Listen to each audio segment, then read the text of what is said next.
ನಮಸ್ಕಾರ, ರಿವ್ಯೂ ಚಾನಲ್ಗೆ ಸ್ವಾಗತ. ನಾನು ಸೌಖ್ಯ ಗಾಂವ್ಕರ್. ವಿಡಿಯೋ ವೈರಲ್, ಸೂತ್ರಧಾರನಿಗೆ ಈಗ ಅಸಲಿ shock. Prajwal Revanna pen drive ಕೇಸ್ಗೆ ಸಂಬಂಧಪಟ್ಟಂತೆ ಮಹತ್ವದ ಬೆಳವಣಿಗೆಯೊಂದು ಆಗ್ತಾ ಇದೆ. ಕಾನೂನು ದಾರಿಯಲ್ಲಿಯೇ ರಾಜಕೀಯ ಕೆಸರಚಾಟ, ಸ್ಟೇಟ್ಮೆಂಟು, ಅದಕ್ಕೆ ತಿರುಗುಬಾಣ, ತಿರುಗೇಟು ಎಲ್ಲ ನೋಡಾಗಿದೆ. ಕಾನೂನು ದಾರಿಯಲ್ಲಿ ಒಂದು ಮಹತ್ವದ ಬೆಳವಣಿಗೆ ಮತ್ತು ಈ ವಿಡಿಯೋ ವೈರಲ್ ಯಾರ್ಯಾರು ಕೈಗೊಂಬೆಯಾಗಿ ಬಳಸ್ಕೊಳ್ಳಾಗಿದೆಯೋ ಅವರಿಗೆ ಮೊದಲ ಬಿಗ್ ಶಾಕ್. ಮಾಹಿತಿನ ಮುಂದೆ ಇಡ್ತಾ ಇದೀವಿ. ಮಿಸ್ ಮಾಡಿದ್ರೆ ನಮ್ಮ ಚಾನಲ್ನ ಸಬ್ಸ್ಕ್ರೈಬ್ ಮಾಡಿ, ಹಾಗೆ ನಿಮ್ಮ ಅಭಿಪ್ರಾಯ ಕಮೆಂಟ್ ಮಾಡಿ ತಿಳಿಸಿ. ಎಸ್ ವೀಕ್ಷಕರೇ, ಈಗ ರಾಜಕೀಯವಾಗಿ ಇದು ಬಹುದೊಡ್ಡ ತಿರುವನ್ನೇ ಪಡೆದುಕೊಂಡಿದೆ.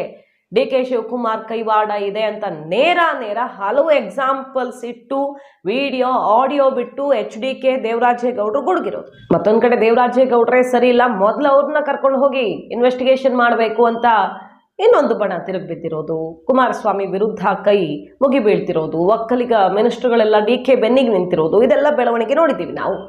ಇದ್ರ ನಡುವೆ ಕುಮಾರಸ್ವಾಮಿ ಅವ್ರು ಹೇಳ್ತಾ ಇದ್ದಾರೆ, ಈ ಡ್ರೈವರ್, ಮಾಜಿ ಡ್ರೈವರ್ ಕಾರ್ತಿಕ್ ಏನೀಗ ಇಲ್ಲೇ ಇರೋದು, ಗಿರಿನಗರದಲ್ಲಿ ಇಟ್ಟಿದ್ದಾರೆ ಅಂತ. ಅದ್ರ ನಡುವೆ ಒಂದು ಚಾನೆಲ್ ಅಲ್ಲಿ ಇಂಟರ್ವ್ಯೂನು ಬರುತ್ತೆ. ಇಷ್ಟೆಲ್ಲ ಆದ್ರೂ ಕಾರ್ತಿಕ್ ಅರೆಸ್ಟ್ ಆಗಲ್ಲ ಅಥವಾ ಸಮನ್ಸ್ ಇಲ್ಲ, ವಿಚಾರಣೆಗೆ ಕರೆಯಲ್ಲ, ಯಾಕೆ? ಒಂದೇ ಆಯಾಮದಲ್ಲಿ ತನಿಖೆ ನಡೀತಿರೋದಾ ಅನ್ನುವಂಥ ದೊಡ್ಡ ಪ್ರಶ್ನೆ ಏನ್ ಎತ್ತಿದ್ರು. ಅದ್ರ ನಡುವೆ ನೋಡಿ, ಈಗ SIT ವಿರುದ್ಧವೇ ಕ್ರಿಮಿನಲ್ ಕೇಸ್, ಒಂದು ಮಹತ್ವದ ಬೆಳವಣಿಗೆಗೆ, ಪ್ರೈವೇಟ್ ಕಂಪ್ಲೇಂಟ್ಗೆ ದೇವರಾಜೇಗೌಡ ಆ್ಯಂಡ್ ಟೀಮ್ ವಕೀಲರ ಬಣ ಮುಂದಾಗ್ತಿರೋದು. ನಾಳೆ ಕೋರ್ಟಲ್ಲಿ SIT ವಿರುದ್ಧ ಕ್ರಿಮಿನಲ್ ಕೇಸ್ ದಾಖಲಿಸೋದಕ್ಕೆ ಮುಂದಾಗಿರೋದು. ಒಬ್ಬ ಆರೋಪಿ ತನ್ನ ಮುಂದೆ ಕುಂತಾಗಲೇ ನೀವು ಅರೆಸ್ಟ್ ಮಾಡಿಲ್ಲ ನೀವಲ್ಲಿ, ಆದ್ರೆ ಮತ್ತೊಬ್ಬ ಆರೋಪಿ ಎಲ್ಲೋ ಬಚ್ಚಿಟ್ಕೊಂಡಿಂದ ಮಾಡಿದ್ದಾರೆ ಮನೆಯಲ್ಲಿ ಅಂತೇಳಿ ಅಲ್ಲಿಂದ ಹೋಗಿ ಅರೆಸ್ಟ್ ಮಾಡ್ಕೊಂಡು ನೀವು ತರ್ತೀರ. ನೀವಲ್ಲಿ ನಿಮ್ ಕಣ್ಣೆದುರುಗಿರುವಂತ ಆರೋಪಿ ಯಾಕೆ ನೀವು ಬಂದಿರ್ತಿಲ್ಲ? ನೀವಲ್ಲಿ ಯಾಕೆ ಅರೆಸ್ಟ್ ಮಾಡಲಿಲ್ಲ ನೀವು? ಮೇಲೆ ಈ ಪ್ರಕರಣವನ್ನ 3 ದಿವಸ ಮೊದಲೇ FIR ಆಗಿದ್ರು ಕೂಡ ಅಲ್ಲಿ ಆ ಕೇಸಿನ ಸರ್ಕಾರ ಯಾಕೆ SITಗೆ ಹ್ಯಾಂಡ್ ಓವರ್ ಮಾಡಿಲ್ಲ? ಸರ್ಕಾರದ ಲೋಪದೋಷ ಇಲ್ವಾ ಇದರಲ್ಲಿ? ಆ ಕಾರಣದಿಂದ ನಾವಲ್ಲಿ SIT ತನಿಖಾ ತಂಡದ ವಿರುದ್ಧ ನಾವು ಒಂದು ಕ್ರಿಮಿನಲ್ ಕೇಸನ್ನ ಹಾಕ್ತಾ ಇದ್ದೀವಿ ಕೋರ್ಟ್ ಅಲ್ಲಿ.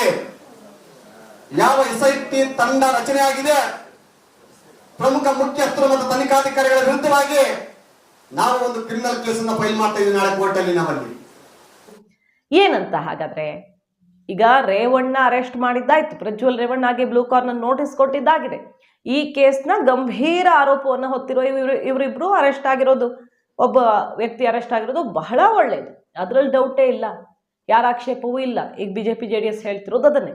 ಆದರೆ ಇನ್ನೊಂದು ಆಯಾಮದಲ್ಲಿ ಅದೇ ರೀತಿ ಗಂಭೀರ ಆರೋಪ ಎದುರಿಸ್ತಾ ಇರೋರು ಅಂದ್ರೆ ಹೆಣ್ಣು ಮಕ್ಕಳ ಮಾನ ಮರ್ಯಾದೆ ಹರಾಜುಗಿಟ್ಟ, ಡಿಜಿಟಲ್ ಕ್ರೈಮ್ ಅಂದ್ರೆ ವಿಡಿಯೋ ವೈರಲ್ ಕಾರಣಕರ್ತರು ಮತ್ತು ಕೈಗೊಂಬೆಯಾಗಿ ವರ್ತಿಸಿದವರು, ಸೂತ್ರಧಾರರು, ಅವ್ರ ಬಗ್ಗೆ ಯಾವ ಕ್ರಮನೂ ಇಲ್ಲ, ತನಿಖೆನೂ ಇಲ್ಲ, ಸಮನ್ಸು ಇಲ್ಲ, ವಿಚಾರಣೆನೂ ಇಲ್ಲ, ಅರೆಸ್ಟು ಇಲ್ಲ ಅಂತ ಕಾರ್ತಿಕ್ ಹೇಳಿಕೊಂಡಿರೋದು ಇವತ್ತು.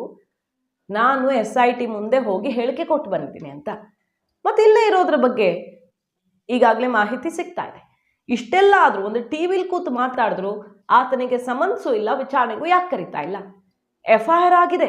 ಹಾಸನದಲ್ಲಿ ನವೀನ್ ಗೌಡ ಇನ್ನಿತರರು ಯಾರ್ಯಾರೋ ಹೆಸರು ಕೇಳಿ ಬರ್ತಿದೆಯಲ್ಲ, ಸುಮಾರು ಜನರದ್ದು, ಒಂದು 3-4 ಜನರದ್ದು, ಪುಟ್ಟಿಯಲ್ಲಿ ಪುಟ್ಟರಾಜು, ಕೆಲವರ ವಿರುದ್ಧ ಈಗ FIR ಆಗಿರೋದು. ವಿಡಿಯೋ ಬಿಟ್ಟಿರೋ ಸಂಬಂಧಪಟ್ಟಂತೆ JDS ನಾಯಕರು ಕಂಪ್ಲೇಂಟ್ ಕೊಟ್ಟು ಇಂಥವರು ಅಶ್ಲೀಲ ವಿಡಿಯೋನ ಹರಿಬಿಟ್ಟಿದ್ದಾರೆ ಅಂತ FIR ಆಗಿದೆ. ಆ FIR ಅನ್ನ SIT ಕೇಸ್ ಹೋದ್ಮೇಲೆ ಹ್ಯಾಂಡ್ ಓವರ್ ಮಾಡಬೇಕಿತ್ತು, ಅದನ್ನ ಇಲ್ಲಿಗೆ ವರ್ಗಾವಣೆ ಮಾಡಬೇಕಿತ್ತು ನ್ಯಾಯಯುತವಾಗಿ. ಅದು ಮಾಡಿಲ್ಲ. ಯಾಕೆ ಮಾಡಿಲ್ಲ?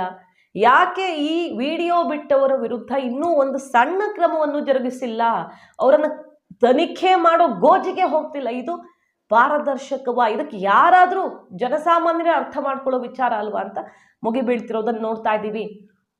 ಸೊ ಕಣ್ಣು ಮುಂದೆ ಆರೋಪಿ ಇದ್ರು ಅರೆಸ್ಟ್ ಮಾಡ್ತಿಲ್ಲ ಅನ್ನುವಂಥ ವಿಚಾರವನ್ನ ಆಧಾರವಾಗಿಟ್ಟುಕೊಂಡು ಕ್ರಿಮಿನಲ್ ಕೇಸ್ ದಾಖಲಿಸೋದಕ್ಕೆ ಮುಂದಾಗ್ತಿರೋದು. ಮೊನ್ನೆಷ್ಟು ದೇವರಾಜೇಗೌಡರು ಫೋಟೋ ತೋರಿಸಿ ಹೇಳಿದ್ರು, ಒಬ್ಬರು ಅಧಿಕಾರಿ DK ಶಿವಕುಮಾರ್ ಹೆಸರು ಹೇಳ್ಕೊಂಡು ಈ ರೀತಿ ನನಗೆ ಬ್ಲ್ಯಾಕ್ ಮೇಲ್ ಮಾಡಿದ್ರು, ಕೇಸ್ ಹಾಕ್ತೀವಿ, ಇಲ್ಲ ಅಂದರೆ ನೀವು DK ಶಿವಕುಮಾರ್ ಹೆಸರನ್ನ ಇಲ್ಲಿ ಹಿಂಗೆ ಹೇಳ್ಕೊಂಡು ಮುಂದುವರಿತಾ ಇದ್ರೆ, ಕೈ ಬಿಡದೆ ಹೋದ್ರೆ ಕೇಸ್ ಬೀಳುತ್ತೆ ಅನ್ನೋ ಥರ ನನ್ನನ್ನೇ ಹೆದರ್ಸೋಕೆ ನೋಡಿದ್ರು ಅಂತ ದೇವರಾಜೇಗೌಡರು ಅಧಿಕಾರಿಗಳ ವಿರುದ್ಧನೇ ಗಂಭೀರ ಆರೋಪ ಮಾಡಿದ್ದನ್ನು ನೋಡಿದ್ವಿ. ಈಗ ಈ ಎಲ್ಲ ವಿಚಾರಗಳನ್ನ ಹಿಡ್ಕೊಂಡು ಕ್ರಿಮಿನಲ್ ಕೇಸ್ ಹಾಕೋದಕ್ಕೆ ಮುಂದಾಗ್ತಿರೋದು. ಅದರ ನಡುವೆ ಮತ್ತೊಂದು ಆಘಾತ ಎದುರಾಗಿದೆ. ಮೊದಲ ಶಾಕ್ ಏನಪ್ಪಾ ಅಂದರೆ ಜಾಮೀನು ಅರ್ಜಿ ವಜಾ ಆಗಿದೆ. ಯಾರದ್ದು? ನವೀನ್ ಗೌಡ, ಕಾರ್ತಿಕ್, ಪುಟ್ಟರಾಜುದು ಸುಮಾರು ಜನ FIR ಆಗಿದೆಯಲ್ಲ ಅವ್ರ ಮೇಲೆ. ಅವರು ಜಾಮೀನಿಗೆ ಅರ್ಜಿ ಹಾಕ್ಕೊಂಡಿದ್ರು. ಮಧ್ಯೆ ಕೆಲವರೆಲ್ಲ ನಾಪತ್ತೆ ಆಗಿದ್ದಾರೆ, ಕಾಣಿಸ್ಕೊಳ್ತಿಲ್ಲ. ಟಿವಿಗಳಲ್ಲಿ ಕಾಣಿಸ್ಕೊಳ್ತಿದ್ದಾರೆ ಬಿಟ್ಟರೆ ಹೊರಗಡೆ ಯಾರ ಕೈಗೂ ಸಿಗದಂತೆ ಓಡಾಡ್ತಿದ್ದಾರೆ. ಅವ್ರು ಎಲ್ಲಿದ್ದಾರೆ ಅನ್ನೋದ್ರ ಬಗ್ಗೆನೇ ದೊಡ್ಡ ಪ್ರಶ್ನೆ. ಅವ್ರು ಅರ್ಜಿ ಹಾಕ್ಕೊಂಡಿದ್ರು, ಅರೆಸ್ಟ್ ಮಾಡಿದ್ರೆ ತಮ್ಮನ್ನ ಅಂತ ಜಾಮೀನಿಗೆ ಅರ್ಜಿ ಹಾಕ್ಕೊಂಡಿದ್ರು. ಬಟ್ ಅವರ ಜಾಮೀನು ಅರ್ಜಿ ವಜಾ ಆಗಿದೆ.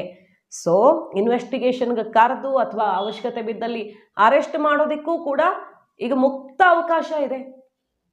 ಜಾಮೀನು ಅರ್ಜಿ ವಜಾ ಆಗಿರೋದ್ರಿಂದ SIT ಯಾವ ಕ್ರಮಕ್ಕೆ ಮುಂದಾಗುತ್ತೆ ನೋಡಬೇಕು. ಒಟ್ಟಿನಲ್ಲಿ ವಿಡಿಯೋ ವೈರಲ್ ಮಾಡಿದವ್ರಿಗೆ ಮೊದಲ ಶಾಕ್ ಕೊಟ್ಟಿದೆ ಕೋರ್ಟ್ ಈ ಅರ್ಜಿ ವಜಾ ಮಾಡುವ ಮೂಲಕ. ಸೊ ಈಗ ಕಾನೂನು ಹೋರಾಟಕ್ಕೆ ಧುಮುಕ್ತಾ ಇರೋದ್ರಿಂದ ಕುಮಾರಸ್ವಾಮಿ ಅವರು ಹೇಳಿದ್ದಾರೆ, ನೋಡ್ತಾ ಇರಿ ಏನಾಗುತ್ತೆ ಅಂತ. ದೇವರಾಜೇಗೌಡರು ಸವಾಲು ಹಾಕಿದ್ದಾರೆ, DK ಶಿವಕುಮಾರ್ ಅವರು ರಾಜಕೀಯ ನಿವೃತ್ತಿ ಕೊಡಿಸುವಂಥದ್ದ ದಾಖಲೆ ನಾನು ಬಿಡಬಲ್ಲೆ ಅಂತ. ವಿಡಿಯೋ ಬಿಟ್ಟರೆ ಅವರು ರಾಜಕೀಯ ನಿವೃತ್ತಿ ಘೋಷಣೆ ಮಾಡಬೇಕು. ಇಡೀ ವಿಡಿಯೋ ಬಿಡಬೇಕಾ ನಿಮಗೆ ಪೂರ್ತಿ? ಬನ್ನಿ ಏನಾಗುತ್ತೆ ನೋಡ್ತಾ ಇರಿ ಕಥೆ ಅಂತ ಸವಾಲು ಹಾಕಿದ್ದಾರೆ. ಇದ್ರ ನಡುವೆ ಈಗ ಕ್ರಿಮಿನಲ್ ಕೇಸ್ ದಾಖಲಿಸೋದಕ್ಕೆ ಮುಂದಾಗ್ತಿರೋದು. ಕಾದ್ ನೋಡಬೇಕು. ಈ ಪ್ರಕರಣದಲ್ಲಿ ಈಗ SIT ವಿರುದ್ಧ, DK ಶಿವಕುಮಾರ್ ವಿರುದ್ಧ, ಸರ್ಕಾರದ ವಿರುದ್ಧನೇ ಹೋರಾಟ ದೊಡ್ಡ ಮಟ್ಟದಲ್ಲಿ ಕಾನೂನು ದಾರಿಯಲ್ಲಿ ಶುರುವಾಗ್ತಿರೋದು ಮಹತ್ವ ಪಡೆದುಕೊಳ್ತಾ ಇದೆ. CBI ಕೊಡಬೇಕು, ನ್ಯಾಯಾಂಗ ತನಿಖೆ ಆಗಬೇಕು ಅಂತ ಒತ್ತಾಯಿಸ್ತಿದ್ದಾರೆ. ಯಾಕಂದ್ರೆ ಇದು ಚೆನ್ನೈಯಲ್ಲಿ ಆಗಿರುವಂಥ ವಿಚಾರ. ಮಲೇಷ್ಯಾದಲ್ಲಿ ಟೆಕ್ನಿಕಲಿ ಏನೇನು ಬೇಕೋ ಪೆನ್ ಡ್ರೈವ್ ಮತ್ತೊಂದು ಅಂತ ಎಲ್ಲ ರೆಡಿ ಮಾಡಿದ್ದಾರೆ. ಅಲ್ಲೆಲ್ಲ ಹೋಗಿ SIT ತನಿಖೆ ಮಾಡುತ್ತಾ CBI ಕೊಡಬೇಕು ಅಂತ ಒತ್ತಾಯ ಮಾಡ್ತಿರೋದು. ಇದೆಲ್ಲವನ್ನ ಕೋರ್ಟ್ ಏನಂತ ಕನ್ಸಿಡರ್ ಮಾಡುತ್ತೆ ಅನ್ನೋದ್ರ ಮೇಲೆ ನಿರ್ಧಾರ ಆಗತ್ತೆ ಕೇಸ್ ಭವಿಷ್ಯ. ಮಾಹಿತಿ ನಿಮ್ಗೆ ಇಷ್ಟ ಆಗಿದ್ರೆ ಮಿಸ್ ಮಾಡಿದ್ರೆ ನಮ್ಮ ಚಾನಲ್ನ ಸಬ್ಸ್ಕ್ರೈಬ್ ಮಾಡಿ. ನಿಮ್ಮ ಅಭಿಪ್ರಾಯ ಕಮೆಂಟ್ ಮಾಡಿ ತಿಳಿಸಿ. Thank you.